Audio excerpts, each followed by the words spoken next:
York, the atmosphere, and the crowd that never tame. Mets Postgame show brings the flame.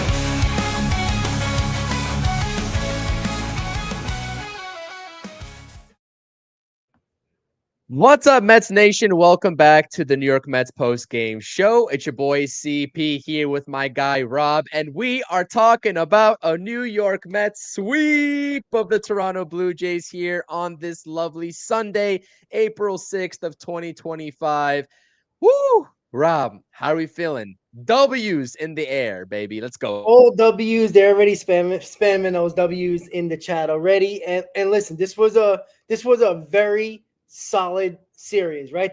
It wasn't an offensive juggernaut. The pitching was outstanding all around. The starters didn't go deep, but all around the pitching, just when they needed to get an out, they got it out, and they just pitched outstanding. 3 runs in this series, the Blue Jays scored 3. That is outstanding. With, again, a lineup that was scoring some runs and were playing well prior to coming to Citi Field, and the Mets shut them down. 3 runs in 3 games. Outstanding, and the offense came through when they needed it. They got the clutch hit when they needed it, and we got the sweep, and now we face Miami, and we won 4 in a row. Let's go. Absolutely, 100%. Listen, I see it in the chat. Rob sees it in the chat. It's a New York Mets victory. It's a New York Mets sweep. So you know what we have to do on this post-game show. We spam those W's. W's in the chat, Mets fans. Let's go. It's a Mets victory.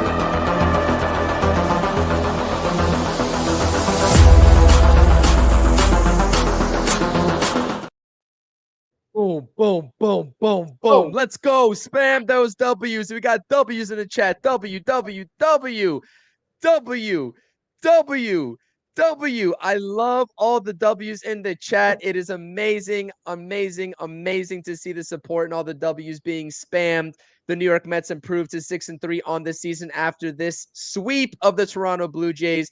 And like Rob said, we've got a win streak now. The Mets officially have a win streak. Actually, they had a win streak last night, but now it's an even bigger win streak, and it feels so good. This is the New York Mets box score here. That's the sweep, actually. This is the box score right here. I apologize about that. The Mets lineup, came through. They got to Bowden Francis a little bit, and they handed that lead off to David Peterson.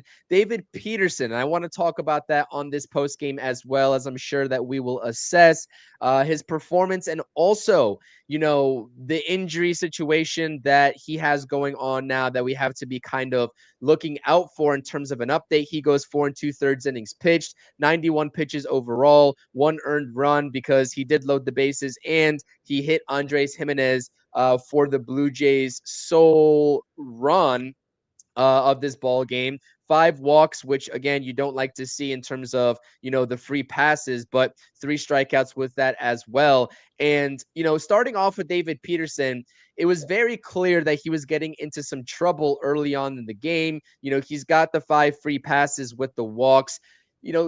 When he tweaked whatever he tweaked, because we don't have an injury update on David Peterson as of just yet after he sustained that injury in that 5th inning that forced him not to complete that 5th inning. When I guess the training staff went out there the first time, Jeremy Hefner went out there for the first time, I thought that he was coming out of the ball game.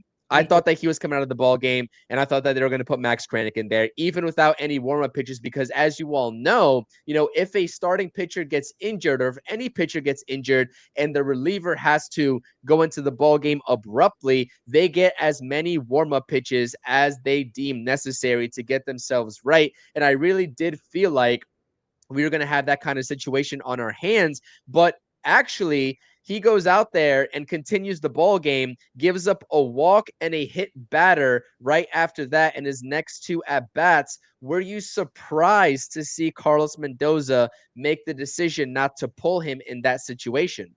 Yeah, I'm a little surprised. Again, Peterson clearly worked his way back to stay on the mound.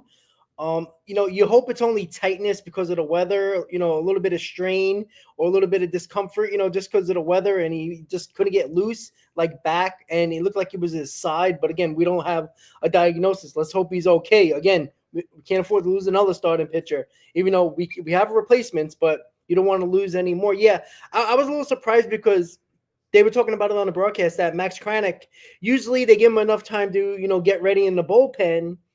And, if they would have took him out because of injury, Kranick would have had all the time in the world to get ready, like you said, Chris.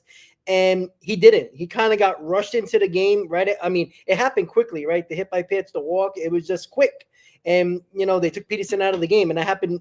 It felt like 2 minutes, and Kranick was in the ball game, and Kranick obviously did the job.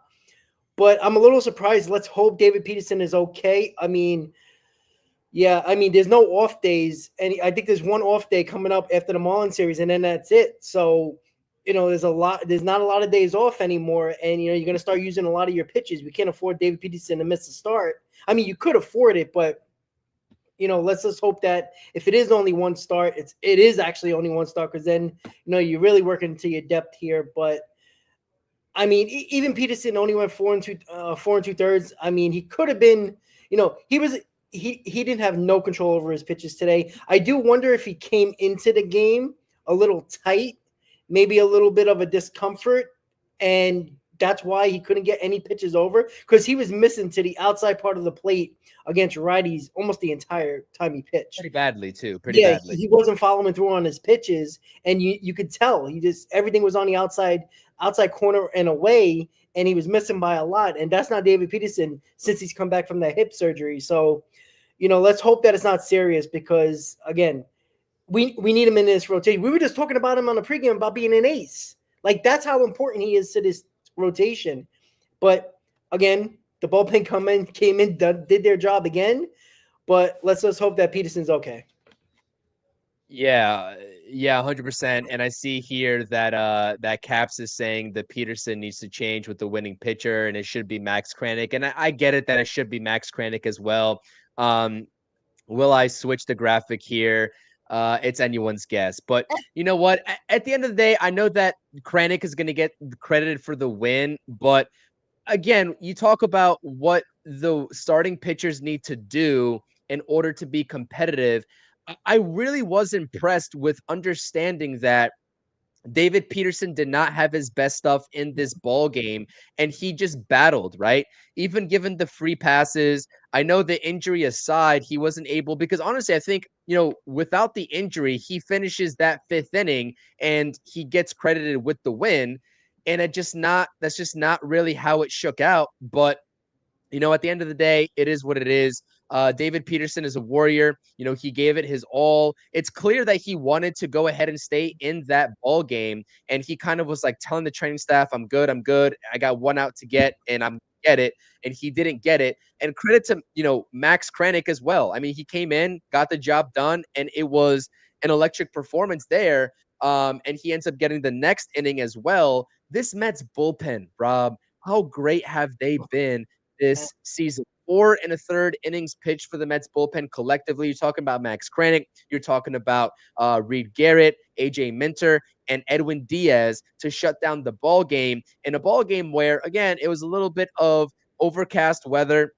It wasn't hot by any stretch of the imagination, so the ball wasn't going to carry. There was a lot of baseballs that were hit pretty hard, stayed in the ballpark. Again, no home runs in this ball game, naturally, as I suspected in the pregame. But, the pitchers really making a difference, especially in the bullpen, and just pitching to get outs and just picking up the starting pitcher. How many times this season have we seen thus far that the starting pitcher, for the New York Mets hasn't really been overly dominant? They keep the Mets offense and bullpen in the ball game, and the bullpen is just lights out from there on out. And it's just awesome to see. This bullpen has been absolutely tremendous. And a lot of these Mets wins so far, as they improve to 6-3, a lot of those 6 wins have everything to do with the ability to keep the opposing hitters and lineup at bay for this bullpen. Yeah, the bullpen has been better than advertised. We thought they would be very good, but this is on another level. And again, we hope they can maintain it, and we'll see. Again, they are getting used a lot, and again, with the multiple inning guys, that's helpful. But we'll see. Again, one or two guys got to step up and pitch a little bit longer here. You can't keep on getting into the 5th inning And these guys are falling apart. It's like either they're tired. Peterson, different story. It was based on an injury. I think he could have went deeper in the game, even though he didn't have his best stuff. He was still finding a way to get him out of trouble when he got into a little bit of trouble. So, other than Peterson, who we know we can do it, it's like we need somebody else to step up and get a little bit further in the game. Finish a fifth inning, so we don't have to use 4 or 5 bullpen arms every day. But I mean, regardless of the situation, the bullpen's come in and has done the job. So it's just been outstanding. I mean, we thought they were going to be good. Most people thought they were going to be good, but this is elite. This is an elite bullpen. Make no mistake about it. I know we're right at the moment. Not anymore, because the Dodgers have given up a few runs against the Phillies. So the Mets might have the number 1 ERA staff wise in baseball at the moment, and that's great. So, I mean, it's just been outstanding, and hopefully they continue it, because the bullpen's the MVP at this point. The offense has been struggling. Let's be honest. They haven't scored a ton of runs. The start, the all around, the defense has been pretty decent. But other than that, the bullpen has been the MVP. They've been winning us ball games. I think you could probably easily say out of our 6 wins, they probably helped us win 5 of those games to keep us winning. And that's great to see. Let's just hope they can do it. Yeah, 100%, 100%. And yeah, I mean, it's just, there's nothing really else you can say. It's a sweep, and the season opening series at home against the Toronto Blue Jays, a Blue Jays team that was coming in on a pretty good run, right? 5-2 to begin this series, end up getting swept, and the Mets were able to weather the storm against some pretty good pitchers on the mound. You're talking about Chris Bassett in game 2, Bowden Francis in this game right here. And the offense, again, it's hit or miss so far. We know Jesse Winker came through last night. Pete Alonso got the Mets going in terms of scoring runs in this ball game, getting that opening RBI with the base hit, which is awesome to see. I want to give a shout out as we go ahead and look at this box score one more time. Hayden Sanger. Hayden Sanger has been a very nice fill-in over the past 2 games for Luis Torrens, as he had come down with that forearm contusion and didn't get the start, did Luis Torrens. And Hayden Singer has gone in there, played immaculate defense, called awesome ball games, and also is producing a little bit at the plate as well in terms of getting on base. He goes 1 for 2 with the run scored. He scored the first run of the ball game. He also draws a walk. And that is awesome to see in terms of that production offensively from Hayden Singer, when we know that he definitely struggled in spring training with the bat. We weren't sure what we were going to get, and we figured that he'd be a part of this roster as soon as Francisco Alvarez went down, but we didn't know what he can contribute and how often he could contribute as a starting catcher.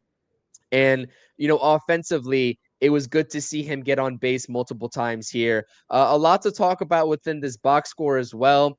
Clearly you had Alonso, another multi-hit game. He is super locked in at the plate with an RBI. He goes 2 for 3. Sanger, I pointed out there. Just take me through this lineup and just the offense in general, because I do want to come back to the bullpen as well and kind of talk about some of the performances, especially with Reed Garrett as well. So now you're talking about not only Reed Garrett, not only Huascar Brazaban, and also Max Krennic, that are just putting zeros on the board consistently. And it's good to see Edwin Diaz close out the ball game here and going on back-to-back days for the New York Mets. But offensively, what did you see from the New York Mets lineup? And I think that a lot of people, I've already seen it in the chat here, and I've been talking about it on social media over on my X account. The one person that is going to catch a lot of grief in this Mets lineup so far without he's not been producing is Brett Baty, who had a golden opportunity to get a run home later in the ball game with bases loaded, 1 out.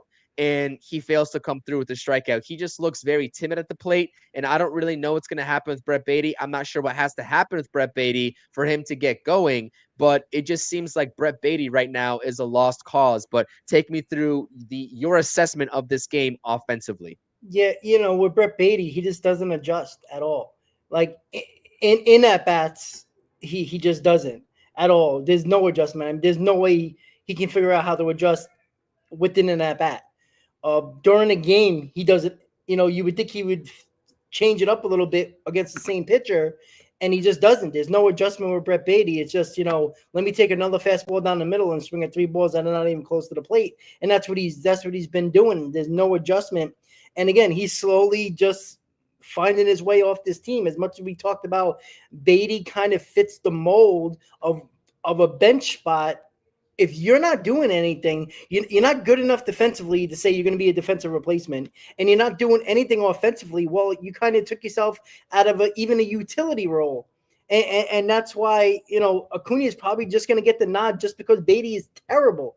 Acuna hasn't been good, but Baty has been terrible. And the adjustments aren't there. He's just terrible. Absolutely. I mean, quadruple A player at its finest. Overall with the lineup, the Mets had a lot of hard hit balls today. We talked about the weather. The ball is not jumping at all. The Winker ball yesterday, that ball in June would be, if not the Coca-Cola corner, it would have definitely been out easily. Alonso hit a ball today that I thought was out. Nimmo hit a ball. And even Lindor, that the opposite field, when he hit that ball, I'm like, oh, I jumped. I'm like, oh.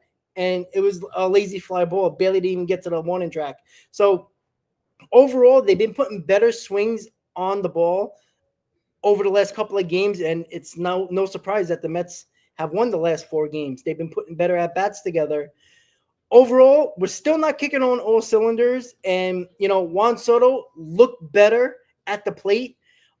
Even when he's not right, he still finds a way to get on base, and that's key. Like, there's so many guys, not just in the Mets, but in baseball in general, that when they're struggling, they don't do nothing. They don't walk. They don't do anything to help their team out. At the very least, Juan Soto gets on base for a guy like Pete Alonso, who's been hot. And that's important. But he also got a hit today, looked a little bit better, looked balanced at the plate after the first at-bat. So good signs from him. I can't wait until this lineup is running on all cylinders, because they win games despite being an offensive juggernaut at this point. I mean, in 9 games, we haven't seen even a hint of how good this lineup can be. And even with the injury with Alvarez and a couple of guys struggling, they find a way to pull it out. When they need that big hit late in the game, they seem to get it, especially lately. And that's a great sign. Lindor, as much as we talked about his early struggles, the last 3 games or so, he's found it. Whatever it was, maybe he had to come back home, hear my girl, and everything just fell into place. It just felt like that. And if Lindor can get going in April, which he's already has been, and look, if Juan Soto or anybody else picks it up, it's going to be outstanding. But this lineup, nothing special at the moment. But they're pulling out wins, and it's not just been anybody. It's been Winker. It was Winker yesterday. It was the Alonso the other night. It was Lindor the other day. And listen, when you get guys all over the lineup doing the job and winning you ball games, not much to complain about, except the lineup hasn't even kicked it up yet, and the pitching has been taking care of business and winning us ball games. So the lineup overall still needs to be better. But we're finding ways to win, and the offense is getting those big hits, and that's what matters. Yeah, 100%. The pitching is definitely carrying this team right now. I think that is very evident. By the way, we are just about 20 minutes into the stream here on the post game after a sweep. Bring the brooms out. Sweep of the Toronto Blue Jays. Hit those thumbs up buttons on this stream, both on my channel and on Talking Mets with Rob and his channel as well. Subscribe for more post-game content. We got you all covered with immediate post-game reactions and analysis. But yeah, I think that it's very fair to say that this offense hasn't clicked on all cylinders as of just yet. But some of the baseballs being hit is, it's very encouraging. And when the weather gets warmer, you'll start to see some of these balls get into and drop into the gaps and also go over the fence for home runs as the ball starts to carry. And so at least that is a good sign. So I wanted to shout out Hayden Singer specifically in terms of picking up some of the slack there, filling in for Luis Torrens. Obviously, we saw Luis Torrens last night come into the ball game, get a base hit, and kind of be that defensive substitution as soon as Carlos Mendoza pinch hit Starling Marte for Hayden Singer. But, it just seems like Carlos Mendoza has been making, a lot of great decisions. Now, you can kind of question exactly what his logic of thinking was in terms of David Peterson and the injury situation. By the way, I'm kind of flipping back and forth between X and this stream right now and kind of hearing on, what Carlos Mendoza is saying about the David Peterson injury. And Carlos Mendoza, by the way, this is kind of like a new report for you all, directly from Carlos Mendoza. And he's telling the media there's nothing physically wrong with David Peterson. He didn't really tweak anything. And that's the thing, because the broadcast, Gary was, speculating, could it be him tweaking his back? Because it did seem like he was kind of favoring something, but we just didn't know what it was, kind of pulling off some of his pitches after, that weird occurrence happened. But Carlos Mendoza has stated that David Peterson felt like he got punched in the gut and his vision got a little bit blurry out there, and that there's nothing else at the time that we know of physically wrong with David Peterson. So a little bit of a weird occurrence there. I guess he got the wind knocked out of him. I'm not really sure what it was. Maybe he kind of just did something funky in his motion, but there's nothing overly concerning long term about David Peterson from what we know right now. Now, things can change, obviously, with new reports coming out. We'll keep a close eye out on that, especially as we head into tomorrow. But from the manager himself, the guy that was tasked with going out there and talking to the pitcher in terms of whether he feels correct enough and right enough to go ahead and stay in the ball game, it seems like the Mets, dodged a bullet in terms of a long-term David Peterson injury, Rob. Yeah, it's excellent news that it was only just getting the wind knocked out of him, or a little bit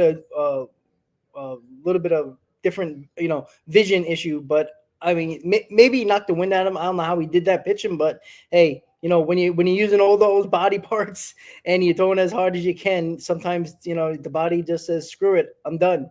And it could have been, even though it's cold, and you don't talk about dehydration or being hydrated in the cold, but again, you burn a lot of calories, you sweat, and sometimes your body just gets dehydrated, and there's possibility he just needed to be hydrated a little bit, and his body was basically quote unquote eating itself a little bit during that hard work on the mound. And it could have just been a weird situation with the body while putting all his effort into it. And look, it's not a physical injury, which is excellent news. Hopefully, maybe you could be sick, you don't know, it could have been the flu, who the hell knows, it could have been have a cold and it just acts up and your body just gives up on you for a day. But that's great news for David Peterson. I would guess he would make his next start as long as he's feeling good. And because that didn't look like Peterson at all today. It really didn't. Right. I mean, he fought through an out and he had nothing. He really did have nothing. And he still shut down the Blue Jays in the 4 2/3 that he pitched. So good news for Peterson and good news for this rotation. And it just seemed like the Toronto Blue Jays lineup all series long. I mean, talk about games 1, 2, and 3 just simply weren't really in it. I mean, it just seemed like they also couldn't get the timely hits. I mean, you had a couple of, I guess, questionable calls from the Blue Jays manager in terms of some of the strategies that he was deploying. I mean, especially I know that Brett Beatty struck out on this particular instance, but they were talking about it on the SNY broadcast, talking about, with bases loaded, 1 out, with Brett Beatty coming up to bat, knowing that he is a ground ball hitter, he hits a lot of ground balls. Why are you playing your entire defense in? That doesn't really make sense to me. So, you saw it with the managerial decision as well from Schneider yesterday in terms of taking out Chris Bassett, maybe perhaps a little bit too early. There's just some subtle things here in terms of the actual managerial matchup between Schneider and Mendoza that Mendoza definitely had the upper hand in terms of understanding the flow of the game and making the correct decisions. So that's also a very big credit to Carlos Mendoza in terms of making those tough decisions. But like you said, very good news with David Peterson. Um, and we'll continue to monitor that in terms of what we have in terms of updates with David Peterson. But yeah, he didn't have his best stuff, like you said. 5 free passes over 4 2/3 innings pitched is not how you draw it up. That's night and day different than what he posted in Miami, going 6 innings with 9 strikeouts in that, in his first start of the season in Miami. But the New York Mets get the victory. And because I said the word victory, you know what we have to do, Rob. It's a New York Mets win. Let's spam those W's. Let's go, baby.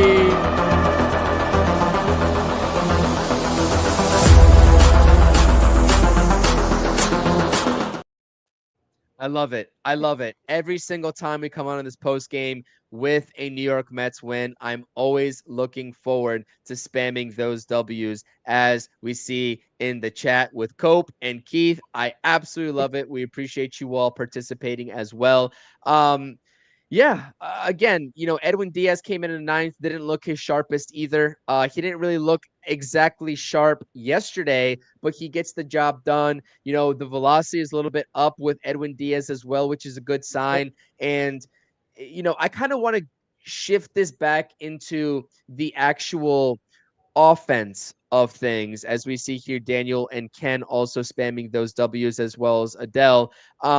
What do you, I guess, Bowden Francis, there was a little bit of a game plan with Bowden Francis, and we mentioned the splitter that he was, possessing in the pregame and how the Mets could go ahead and potentially work around that kryptonite pitch that they usually struggle against with that splitter. Did you notice anything with the approaches at the plate? Because I think that the approaches were fair, to be honest. I didn't think that they were overly swinging at balls out of the strike zone consistently. Um, and I think that Bowden Francis as well probably didn't really have his best stuff at the end of the day. And he only throws 93 miles per hour. He's not going to overpower you with the fastball. He's going to utilize the curveball and the splitter on a consistent basis. And by the way, Pete Alonso had a great at bat for that RBI single. He missed the opening fastball. He got a splitter on his second pitch when he put that ball into the outfield for the first run of the ball game for an RBI. And then he actually attacked the curveball on the third pitch of that at bat. And that is what resulted in the RBI. So in terms of the actual approach, I mean, any player that you want to call out specifically or just the lineup in general, what did you watch and what were you kind of assessing there with how they were attacking the Blue Jays pitchers? I guess predominantly Bowden Francis in this game. Yeah, when he got back-to-back guys and Bassett and Francis, the guys that don't throw really hard and they throw a lot of junk. Let's be quite honest. It's not easy to hit those guys, and it's cold nights, cold night and day with rain as well. So it's not easy. But I mean, I kind of think Bassett and Francis did their job today, right? I think he gave up 2 runs today. So I'm not going to say the lineup was impressive by any means. I think they still need to be a little bit better in certain approaches. They didn't really adjust much today, even though they hit a couple of balls hard. They didn't really adjust. When they got a couple of walks, they got a couple of hits, and then it felt like they were, again, still trying to do too much. And I think that's the problem with the lineup early on in the season. They're still trying to do too much with runners on base. They left a lot of I think they lost on, was it 8 guys today, 7 or 8 guys today? Again, that can't happen. Anything more than 5 is not good for the offense. They've left a ton of men left on base this year already. That has to get better. Again, when you face better teams and better pitching, you might not come out with wins because of that. And again, you take the wins. Well, let's be quite honest about that. I don't care who you beat, but when you face better teams and better pitching who might have better offenses, you might not get away with a 2-1 victory like a day like yesterday, where we didn't play great yesterday, and technically we didn't play a bad game today, but it just didn't look great. The lineup's got to be better. I think sometimes they still get into their heads a little bit with people on base. It seems like they always try to hit a home run. Everybody's over swinging. You see, Alonso hasn't been over swinging. He's been doing a job like that. So he's been one of the best hitters in the lineup when it comes to that. He's not trying to do too much. I just think the approach in general with this lineup needs to be better with runners on base. That's the big key here, because again, you're not going to win a lot of these games sometimes when you don't get at least a couple of these runs home when you have 10, 11 guys left on base. It's not luck, because you still win a ball game, but eventually it's going to catch up to you where you're not scoring runs. You're not bringing those runners home, and you got a team on the other side that has a good offense and might be scoring runs on you, and then you get into trouble. And I think that this is a tale of two tapes here with these two comments that I'm going to prop up here between Junior and Daniel.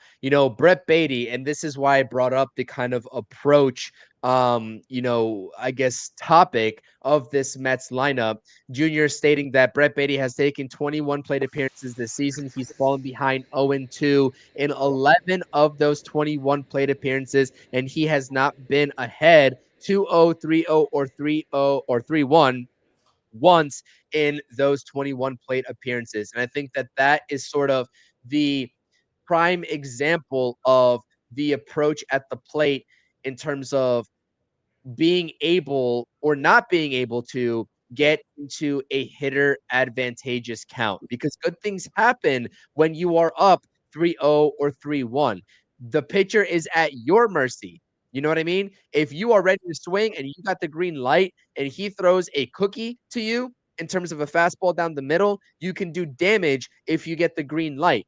And the opposite can be said about some of these at bats and these situations that Brett Beatty has been getting himself into, in particular, getting behind 0-2 on over. I mean, I guess I should say just around half of his plate appearances so far this season. So that's a great comment by Junior. Appreciate you bringing that into the chat. But also, given the inconsistencies with the lineup, we have to talk about and expand how awesome this bullpen has been. And Daniel's bringing it up here with Max Kranick, 5 innings pitched so far in 2025, retired 21 of his last 22 batters. Very impressive, but this doesn't just stop at Max Kranick. Reed Garrett has been absolutely tremendous. Huascar Brazaban has been tremendous. AJ Minter is still trying to find his footing, but he posts a scoreless inning so far in this ball game. Edwin Diaz could definitely be objectively a little bit more sharper, right? A little bit more sharp with his pitches, a little bit less free passes, but he also has gotten the job done in terms of posting zeros. We're talking about a top 2, maybe even top 1 bullpen in all of baseball right now, Rob. And I think that this bullpen is set up for longevity, and they are set up for success regardless of what their starting rotation does, which is such a crucial thing to kind of analyze here, because we're talking about outings from David Peterson today, Clay Holmes on multiple occasions where they're going 4 2/3 innings pitched, and it doesn't look pretty in terms of the box score, in terms of the output, but handing the ball off in a competitive baseball game and keeping the opposing lineup at bay to get the bullpen into the ball game and just kind of letting the offense figure out the rest in the rest of the game, in the latter stages of the game, has been just a recipe for success so far for the New York Mets. Now, like I said, and like you said, is that the recipe for sustained success in this 2025 season? No, because you would hope that the offense gets it going a little bit more early, right, than late. But we have to shout out this bullpen, because across the board, they have been absolutely tremendous. Yeah, I don't think it's sustainable. But I mean, you have to win ball games, and you got to go what you got to go to. Again, the starting pitching has to be better. The bullpen has saved their ass, because if they would just look at last year, if they would have pitched, if the starters today or this season pitched less than 5 innings. I think it was like the 4th time in 9 games, 5 times in 9 games that they pitched less than 5 innings. With that bullpen last year, we would have been having some more problems. We would have been talking about it. We would have been talking much differently about the rotation. And again, the bullpen has been, kind of disguising the issues with starter rotation still, because again, they get into that 5th inning and they struggle. Regardless if it's, the high pitch counts are a problem. They always have an inning where they're throwing 25 to 30 pitches and they're getting out of sync. They start to walk people. They look like they get tired way too quickly, and that's a little bit worrisome. But overall, the bullpen has been outstanding. I mean, we don't even have Nunez yet. We still got Genesis Cabrera as one of the lefties in AAA. Paul Blackburn as well. I mean, we got 3 guys that can easily be in this bullpen tomorrow. If you decide, well, 3 guys suck, which none of them really do, besides Danny Young, you have options. And Daniel Nunez probably be back, I would think, sometime during the road trip. Maybe even since the bullpen has been so good, I wonder if they'll keep him away until next homestand and not make him go to Sacramento or Minnesota, because it's going to be Sacramento is not cold, but it's going to be somewhat chilly. It is Northern California, but Minnesota is going to be frigid. So I don't know if they want to bring back an injured player or a formerly injured player in ice cold conditions. That's probably not the best time to bring him up. So maybe next homestand you might see Daniel Nunez. And with the bullpen going so well right now, I'm not going to rush him. Let him keep getting his strength up, getting that pitch count up, see if he can do back to 2 innings in a row or back-to-back bullpen outings in the minors, and see if he remains healthy, because we know his stuff is there. But I mean, as of right now, we do know that Danny Young's going to be the odd man out when Daniel Nunez comes back. So whenever that may be. But overall, the bullpen has been good. I just want to say something in a comment. Let me see. Rob, starting pitching would pitch more than 5 innings if they had some runs to work. See, I don't like that logic. I mean, Chris, I'm not going to speak for you, but, Ken says starting pitcher would more than 5 innings if they had some more runs. The starting pitcher has nothing to do with the runs scored by their offense. You also got to pitch. Like, is the guy throwing 30 pitches in an inning because his team is not scoring runs? No, it's a personal situation. It's on the pitcher. I'm sorry, you can still go 5 innings, right? Why does the offense and the bullpen have to carry the starting pitching every single day? Right? At some point, the starting pitcher's got to pick up the offense and got to pick up the bullpen from time to time as well. So I don't agree with that. I don't think the runs have anything to do with that. What does that have to do with him on the mound saying, oh, my God, let me not throw 30 pitches in this inning because it's only 2-1? I mean, that's just silly.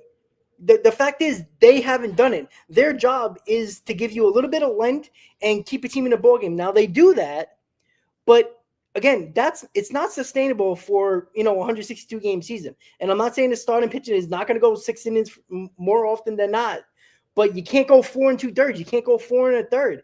Eventually, it's going to catch up to the bullpen. And when you're not scoring runs, which the Mets really aren't scoring runs, the bullpen is going to crack at some point, even though they've been very good. So I don't think the runs have anything to do with it, because if you're going to say that, why has the bullpen been that good? Right? The bullpen's been good when it's been close games. So you're using that excuse for the starting pitcher, but not for the bullpen. But if the starting pitcher was doing well, what would you have said? Oh, they've been good under pressure. So that means the starting pitcher is not good under pressure. That's your excuse. I don't want to hear that excuse. How about this? Maybe they're just not that good. It is Tyler McGill, who nobody wanted in this rotation. We all said it in the offseason. Nobody wanted Griffin Cannon in the rotation. Both of these guys are in the rotation. So, these guys, again, Tyler McGill isn't a very good pitcher. We all know that. Right now, he has very good early starts and very good late starts. In between sucks. Griffin Cannon's coming off a year where he had an over 5 ERA. So we're talking about pitchers that haven't been good in their career trying to be good. So maybe they're just this. And it's not the end of the world. We're still winning ball games, but eventually it will catch up to you. Well, like I've said countless of times, even going back to last season when we essentially saw no pitcher in the Mets rotation outside of Jose Butto getting into the 6th inning. I'm not even expecting 6 innings anywhere near that from this starting rotation and this staff. 4 and 2/3 and 4 and 1/3 is a different story. I completely agree. But I'm saying 5 innings, 5 and a third, 5 and 2/3. You keep it at that. That makes all the difference in the It world.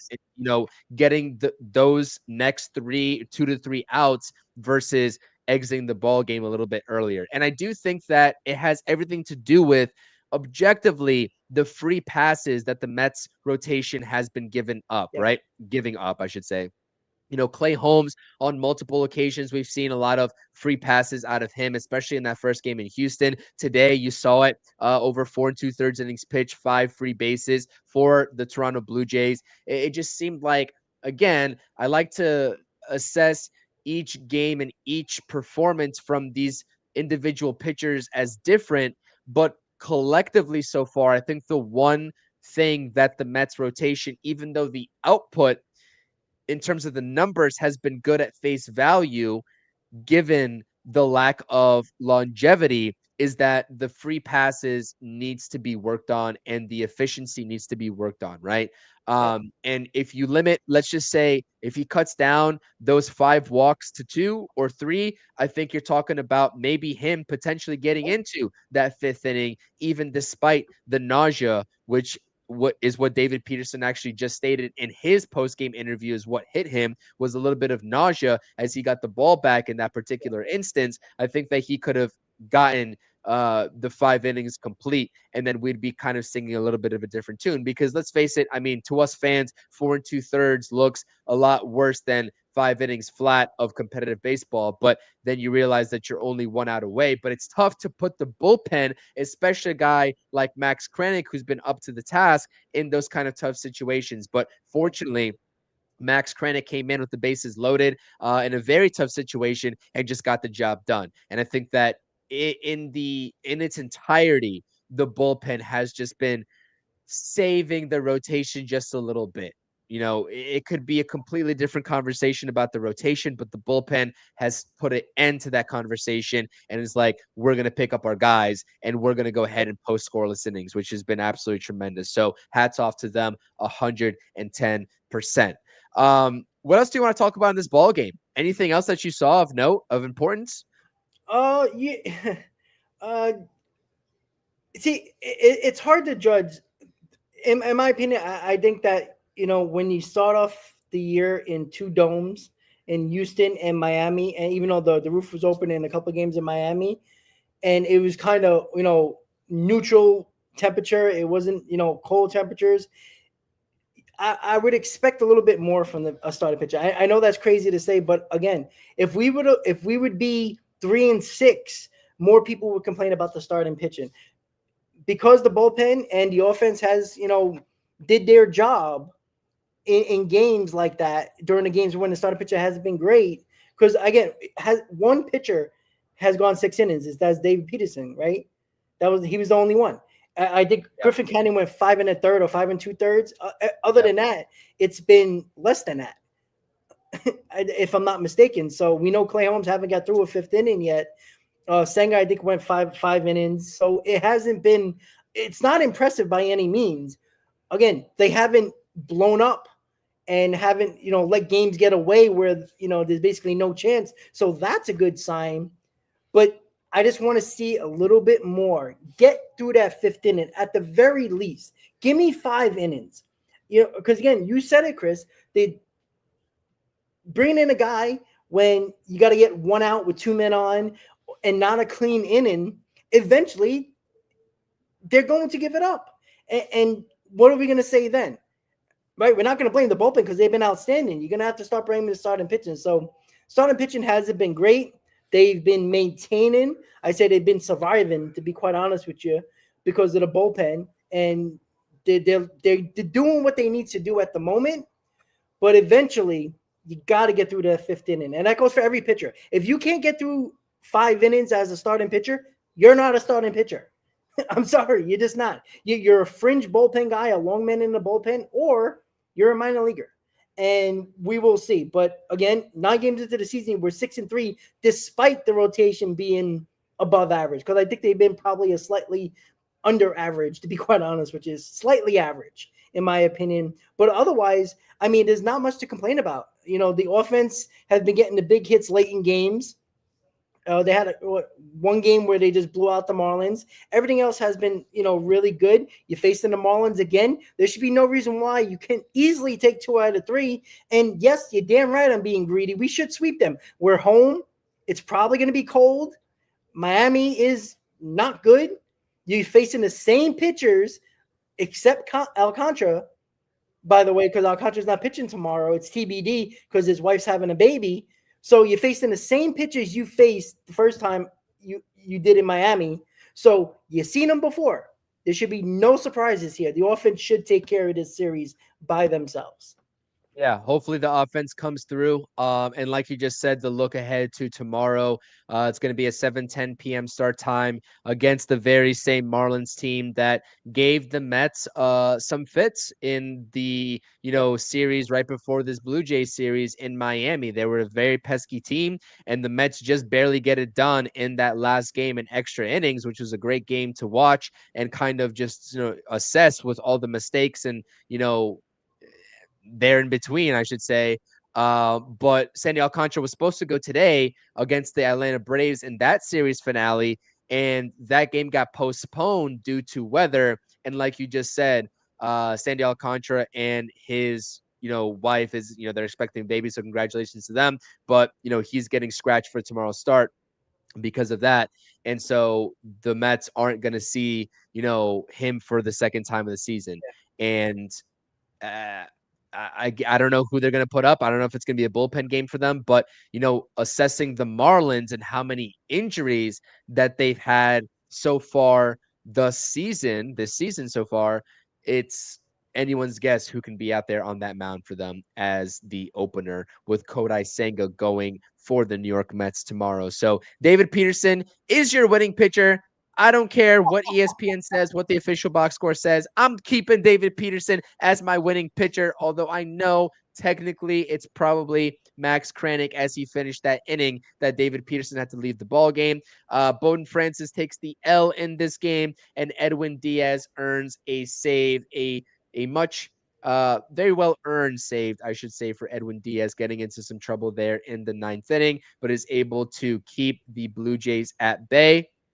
And 6-3. I mean, first 9 games of this, the season, 6-3 start. You'll take it all day long. I believe the Phillies are on their way to victory against the Dodgers. So they took a series against the Dodgers, who were just red hot, coming into Philly. But this is something where it's a game by game basis here with the New York Mets, and the bats are the question mark for now, but I think that we're going to get to a point in this season where they're no longer going to become a question mark because you're not seeing, the typical Juan Soto at bats right now. He's kind of struggling just a little bit, and I'm not talking about the actual output, although the numbers don't sort of signify, what Juan Soto has been in his career thus far and the contract that he earned. He's going to get it together. Everybody knows that. Nobody's worried about Juan Soto. I'm not worried about Francisco Lindor, although I know a lot of people like to repeat the same process in this Mets fan base about talking about Francisco Lindor and these perpetual slow starts. I'm not worried about Francisco Lindor. I think Mark Vientos is also going to get a head of steam here, shortly. And I think that this Mets offense is going to start to get rolling at their peak once the weather starts to warm up. Now, I don't like to use the weather as an excuse, but let's be honest, they have been hitting a lot of balls hard that just have been finding, the opposing team's gloves and just hitting the ball right at them. I'm not worried about this offense, but to keep the Mets afloat, when we were doing our season preview stream, when we were talking about this team in spring training, we kind of were looking ahead and we're like, the bullpen might have to carry this team a little bit in the early stages of the season. And let's just hope that they don't get burnt out, by the time late May, early June comes, to fruition. And we're talking about a fully healthy Mets team across the board with Daniel Nunez back, with Manaya back, hopefully with Montas back, and then the Mets can really get rolling and, be clicking on all cylinders. So final thoughts here, Rob, as we're approaching 50 minutes into this post-game stream. I know you got a show going on later tonight. Hopefully everyone enjoys this Mets victory. It's a sweep. It's a New York Mets win. We always spam those W's. Rob, take us away here with the final thoughts.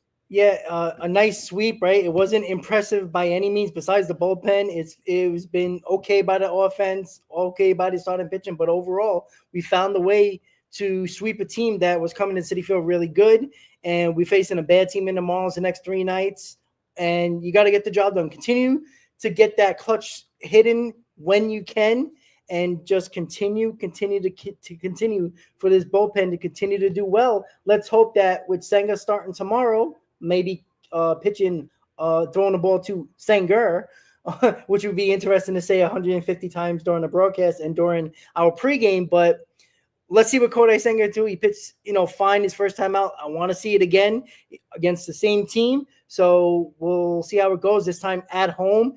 Kodai Senga needs a lot of things to go perfect in his starts, mechanics. It's going to be cold. We'll see how he is. But again, let's see, at least get through 5 innings. 5 innings or more, and we'll be golden. I think this team is they're not running on all cylinders, but they're still playing well, which is a good sign. Good at-bats, great bullpen. A lot of things can happen, guys. I'll see you guys later tonight on Mets Talk Live. 8 o'clock is the show, and let's go Mets. 100%. Let's go Mets. And Darren brings up a great point here tomorrow. Probably no Edwin Diaz pitching on back-to-back days in this Blue Jays series. Probably no Max Kranick.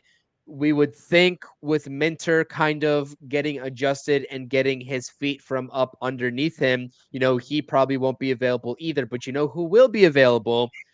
Huascar Brazaban will be available tomorrow for the New York Mets. Yeah, Yep. let's go. Let's go. So we'll catch you all on the pregame stream tomorrow. Make sure you tune in on the Mets Talk Live on Talking Mets with Rob's channel tonight. Hit those thumbs up buttons on this stream. Subscribe to the channel for more New York Mets pregame and postgame streams, videos, everything that you need in this 2025 New York Mets season. As always, let's go Mets. It is a sweep